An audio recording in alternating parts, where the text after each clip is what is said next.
Tired of feeling bloated? And has bloated got you feeling tired? And do you know just how important digestion is to your overall health? I'm Tom Waller, health enthusiast, chiropractor and speaker, and for the past decade I've been devoted to the pursuit of excellent natural health, helping thousands of people achieve a better quality of life.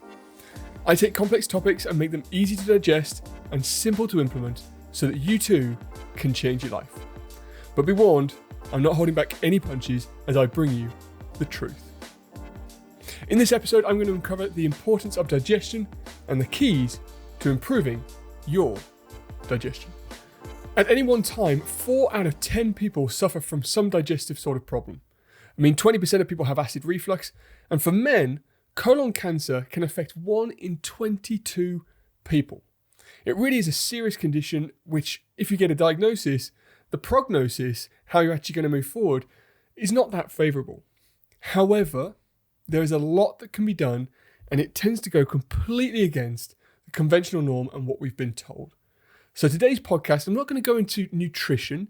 I'm really just going to cover digestion and show you what you can do to improve your digestion, talk a little bit about the digestive tract and why it's so important that you can improve that part of your health. So the digestive system is a fascinating tube. It's essentially just that, it's a tube. It runs from your mouth to your bumhole, and it just goes from one point to the next. And some say the human body is actually developed around the digestive system as the house for that, as opposed to the digestive system being part of us. How strange is that? We are here so we can carry our digestive system as opposed to the digestive system being part of us. That's one theory. I don't necessarily buy it, but it's a really interesting theory. Now, when we talk about digestion, it moves right through the body, and it actually starts all in our brain. Most of your digestion starts up in the mind. So when the food comes to us, when we can smell it, or even when we're just thinking about food, digestion starts. It then moves through the mouth as we chew and saliva, down the esophagus into our stomach. Our stomach then churns up, and we're going to go through some aspects of stomach acid and where certain bits of digestion occur.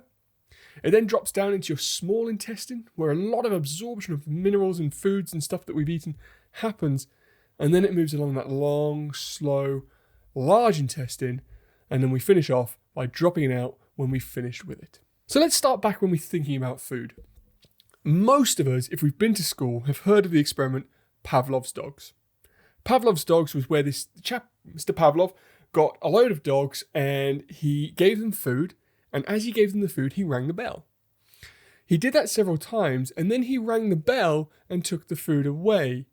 And he found that eventually he could ring the bell and the dogs would salivate as if the food was coming.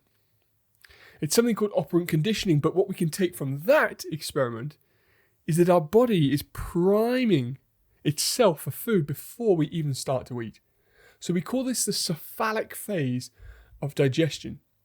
When you start to think about food and when you go to eat your food, before you've even brought it to your mouth, the digestive process is starting. So you're starting to release saliva from your glands to digest the food in the mouth. Your stomach is starting to build up some acid so you can digest the food when it drops into your stomach. Now, why is this important?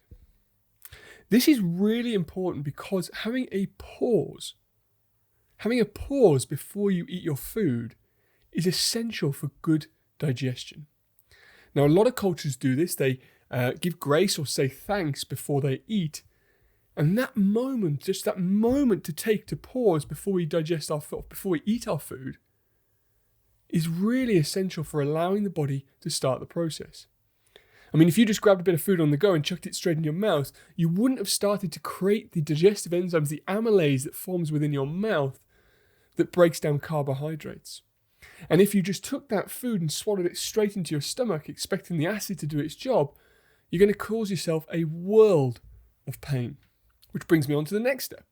The next step of digestion is in the mouth, that chewing phase, that mastication, that breaking down of food. Now, what's fascinating about this is a lot of really good vegetables for us. For instance, broccoli has some amazing protective mechanisms within the broccoli itself, whereby it only releases the good nutrition once it's chewed. So broccoli in its raw form, gives us some nutrition, but to get the really powerful nutrition, it actually requires us to chew it. And when we chew it down, what happens is two chemicals come together and form another, which is super good for our body. Chewing also allows the food to be digested, obviously, into smaller portions so it can move down that esophagus with more ease, and starts the satiety process, the feeling full, so we don't overeat. So chewing our food is a huge part of digestion. We digest a lot of carbohydrates in the mouth. The chewing of the food allows that to be digested down into the body and into the stomach, but also starts that satiety phase, which is where we think and believe we're full. We then drop down into the stomach. Now, the stomach's a fascinating place. It's not just a big bowl of acid. The stomach moves as well as it breaks down things with the acid. So it's done both by physical movement and chemical digestion. So what is stomach acid made out of? Stomach acid, well, we produce about 1 to 2 litres of it per day, which is quite a considerable amount. We've got hydrochloric acid, which is the main thing that breaks down harmful bacteria. Any harmful bacteria that we eat can be destroyed mainly by hydrochloric acid. We then have pepsin, which breaks down the proteins that we are eating. Lipase, which breaks down the fats.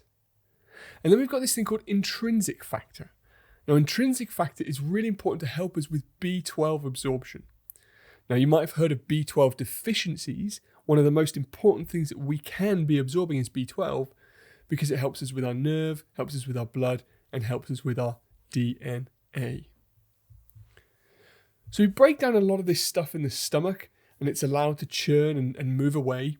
Now, the stomach secretes protection around itself to help itself against this hydrochloric acid. And you might have heard of reflux, one of the problems that people have with digestion. Reflux is where some of that acid spills up into the esophagus, the tube between your stomach and your mouth. Acid reflux or heartburn. It's got nothing to do with the heart, it's just kind of in that area. Now, one of the reasons we can give ourselves this heartburn and this reflux is because A, we haven't chewed our food enough when we chuck it down our throat. So this bolus, this ball of food that's moving down our esophagus into our stomach gets stuck at the sphincter. The sphincter is the hole between the esophagus, the tube, and the stomach. Now, if it gets stuck, your body's going to start to build up the acid. It's going to build up the acid so it can grab up at that bolus of food that's stuck at the top of the stomach. Now, as it does that, some acid might leak up and around into the esophagus, which doesn't have any protection against that acid. And that's where we get that heartburn and reflux. So if you really want to help yourself reduce, if you have stomach acid, if you have reflux, one of the things you can do is drink your water at least 10 minutes before you eat, and then drink nothing with your food. You can chew your food very well.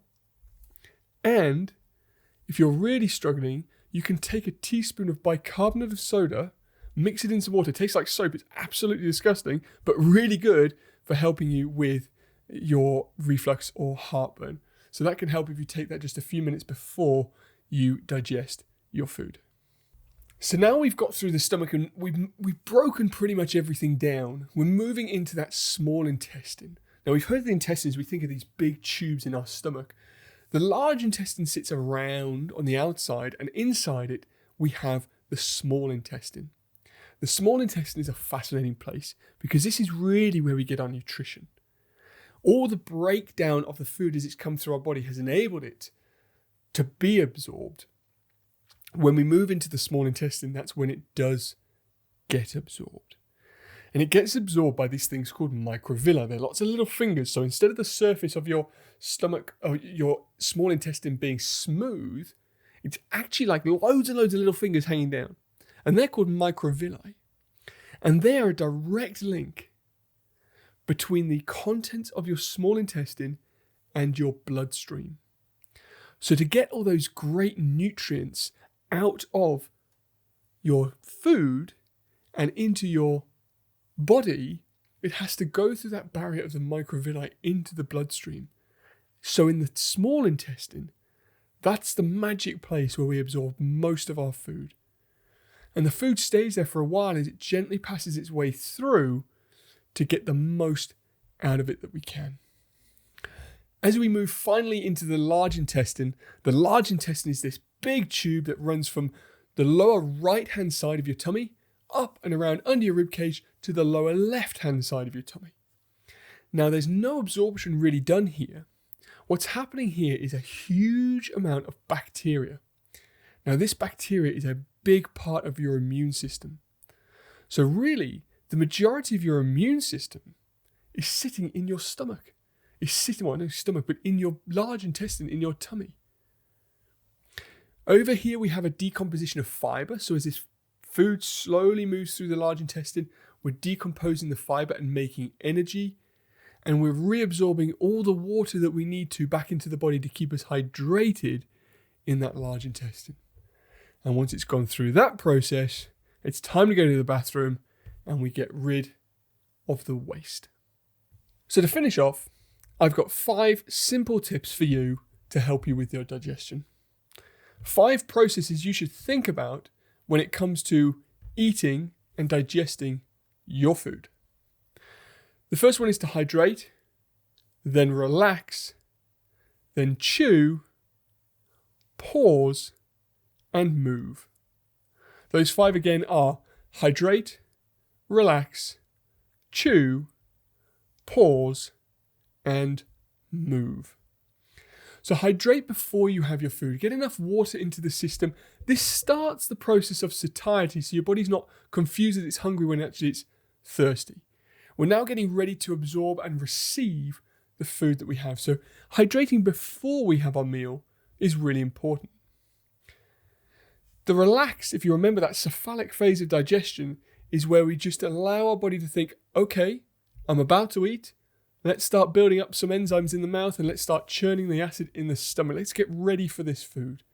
So take that pause. Then as we start to eat our food, make sure that we chew and chew and chew. So we really digest as much as we can and take the strain off our poor stomach as that food moves down. Then I want you to pause. I want you to rest once you've eaten. Your body is in that rest and digest phase. Eating food, yes, we associate it with giving us energy, but actually it takes a lot of energy for the body to absorb food. So the pause is important to allow your body to process that. And then move. Because one of the biggest things that can aid your digestion is movement. A simple walk after you've eaten can be really good for reducing sugar spikes and also allowing that digestion to happen.